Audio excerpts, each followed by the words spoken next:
Nous avons le plaisir d'accueillir M. Jean-Yves Le Drian, ministre des Affaires étrangères, et Anne Hidalgo, maire de Paris.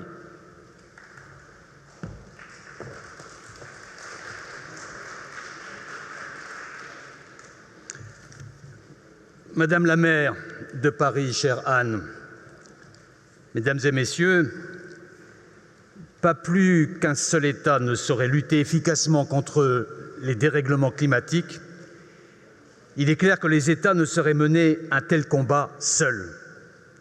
Et face à un défi aussi pressant, aussi immense, nous avons besoin de toutes les énergies et de toutes les bonnes volontés. C'est pourquoi le nouveau multilatéralisme d'aujourd'hui ne peut être qu'un multilatéralisme inclusif, ouvert à tous les acteurs qui partagent notre détermination à faire bouger les lignes sur tous les sujets qui engagent notre avenir commun, à commencer bien sûr par la lutte contre le réchauffement climatique, qui est à l'évidence le combat du siècle.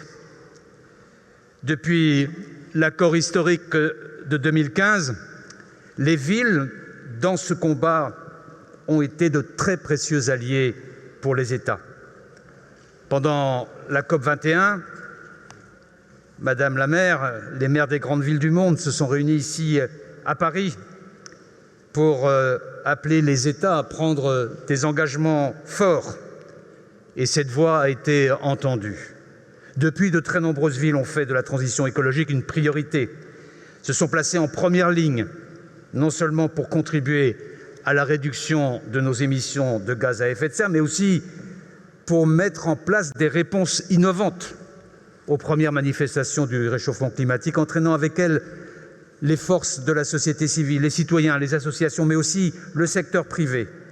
Et je souhaite à cet égard, chère Anne, saluer l'action de C40, qui s'est fortement mobilisée, notamment sous votre présidence.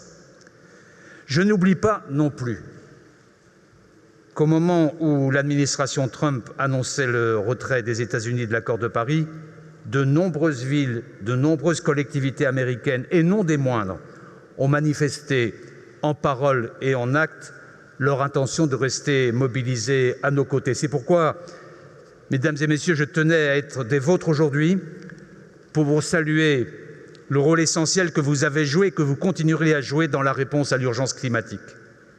Et vous remercier, à travers vous, tous les élus qui, sur tous les continents, ont compris qu'en protégeant la planète, on protège en fait ceux qui l'habitent et qui en tirent toutes les conséquences dans l'exercice de leur mandat.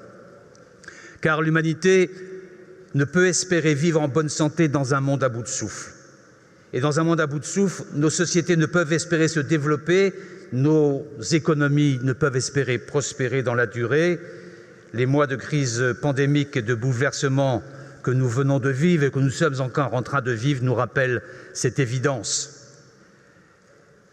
Face aux difficultés qui existent depuis plusieurs années dans le système multilatéral, ce que nous souhaitons construire, c'est un multilatéralisme renouvelé, un multilatéralisme efficace, pragmatique.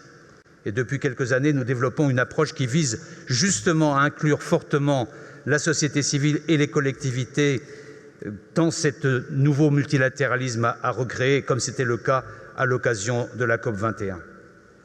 La France a toujours plaidé, continuera à plaider pour l'inclusion des acteurs non étatiques aux mécanismes de négociation sur le climat, qu'il s'agisse des villes, des régions, des collectivités, des entreprises, des ONG, des investisseurs.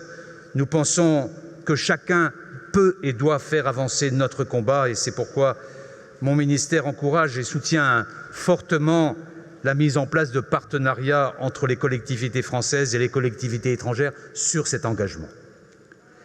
Mais il ne s'agit en aucun cas, par ces initiatives, de se défausser pour les États de nos responsabilités.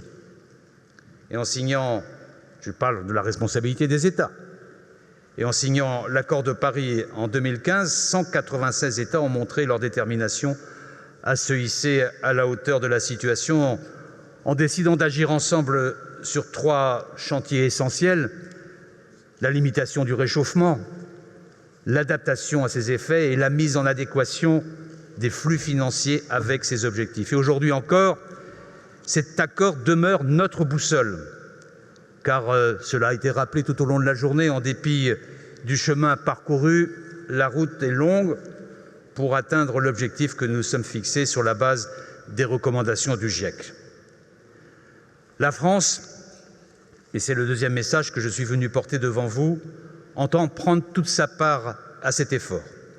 D'abord au plan national, c'est le sens du cadre juridique mis en place ces dernières années, notamment la loi énergie-climat de 2019 visant la neutralité carbone, mais aussi cette année avec la remise des 149 propositions de la Convention citoyenne pour le climat, remise au Président de la République et à propos desquelles un projet de loi dédié est en cours de finalisation. Et la France entend également prendre toute sa part en s'engageant en Europe et sur la scène internationale. En Europe d'abord, pour que notre objectif de neutralité carbone d'ici 2050 soit respecté, pour réduire nos émissions d'au moins 55% d'ici 2030 par rapport à 1990, et c'est ce qui a été acté aujourd'hui, ce matin, au Conseil européen après une nuit de discussion. S'engager aussi pour faire de l'Union européenne un champion dans le secteur des énergies propres, et pour que soit mis en place un mécanisme d'ajustement carbone aux frontières, afin de préserver l'intégralité environnementale de nos engagements et que la compétitivité de nos économies, en luttant contre les phénomènes de fuite de carbone, soit une réalité. Il s'agit d'envoyer un signal. Ceux qui veulent profiter pleinement des opportunités du marché européen devront accepter de partager les standards climatiques de l'Union européenne ou alors d'en payer le prix. Et l'accès au marché intérieur doit se mériter en fonction de ces engagements. Et c'est dans le même état d'esprit que nous considérons que les normes environnementales et le respect de l'accord de Paris deviennent une clause essentielle de tous les futurs accords commerciaux de l'Union européenne. Vous l'aurez compris, nous entendons tout mettre en œuvre pour que l'Europe soit exemplaire, qu'elle monte la voie, qu'elle le monte à Glasgow et qu'elle soit une référence.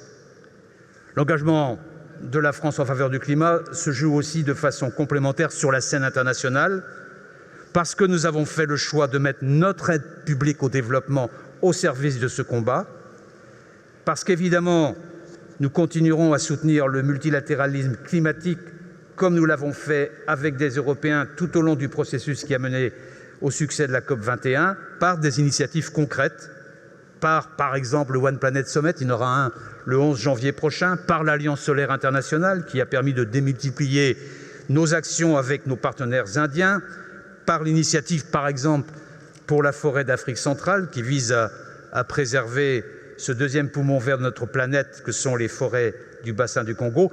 Par toutes ces initiatives multilatérales-là, nous contribuons à ce combat et nous ne désarmerons pas. Car même si vous apportez au quotidien, vous les maires, la démonstration qu'une partie des solutions peut s'inventer et se mettre en place au niveau local, nous sommes incontestablement confrontés à un défi global, et c'est-à-dire un défi auquel nous ne pouvons pleinement répondre qu'avec une coordination de l'action collective, quelle qu'elle soit. C'est notre conviction, c'est notre méthode, c'est ma méthode. Et je vous remercie, chère Anne, d'avoir organisé cette journée d'échange qui est à la fois symbolique, mais aussi extrêmement ambitieuse. J'aurai le plaisir demain, 5 ans, jour pour jour après l'adoption de l'accord de Paris, de vous accueillir au Quai d'Orsay pour un événement visant à relancer la dynamique de mobilisation de la communauté internationale en vue des échéances de Glasgow. Nous devons être collectivement à la hauteur de ces échéances. Et c'est la raison pour laquelle demain après-midi aura lieu également un sommet pour l'ambition climatique que le Président de la République co-présidera avec le secrétaire général des Nations Unies, le Premier ministre britannique, en partenariat avec le Chili, l'Italie, où les États en mesure de faire des annonces pourront s'exprimer.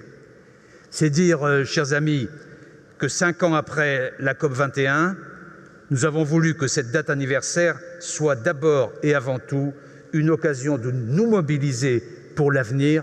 Merci de votre attention.